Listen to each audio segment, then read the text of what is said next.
It used to be simple. If you got good service, you left a tip. If you didn't, you didn't. But now it's much more complicated. Yes, that's me, please. Thank you very much. Oh, thank you, that's lovely. Enjoy your meal. Thank you. Right, let's tuck in.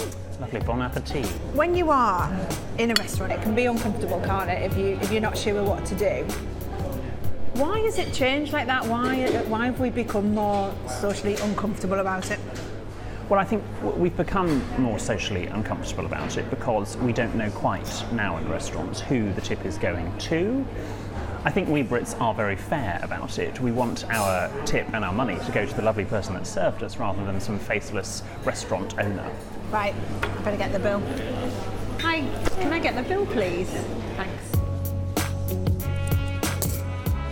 At this restaurant, all the tips are pooled and shared equally amongst staff, but not everyone does it the same way.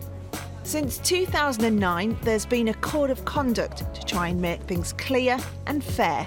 It says businesses should display their tipping policy on the premises, and any changes to the rules should be agreed with the employees. And both staff and customers should understand exactly where the money is going. But it's voluntary, and while employers can't use tips to bring salaries up to meet the national minimum wage, they also don't have to hand all of them over. The hospitality sector is the UK's fourth largest employer, but their 3.3 million workers are amongst the lowest paid. So when it was revealed that many chains were deducting admin charges for tips by card, there was a public backlash, leading to some companies scrapping it and the government starting an inquiry. It's been looking at how widespread that admin fee still is, with reports it can be as much as 10%. There were also allegations of some restaurants adding a service charge, but giving none of it to the staff.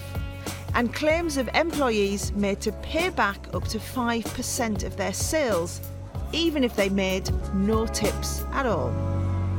But what about getting rid of tips? Because some restaurants in New York are banning them altogether and instead increasing prices so they can give their staff extra wages. Right, your food's here. Cheesy garlic bread? Yep, lovely. Enjoy your meal. Thank you. Thanks. Hey, Vanessa. Hi. Whew.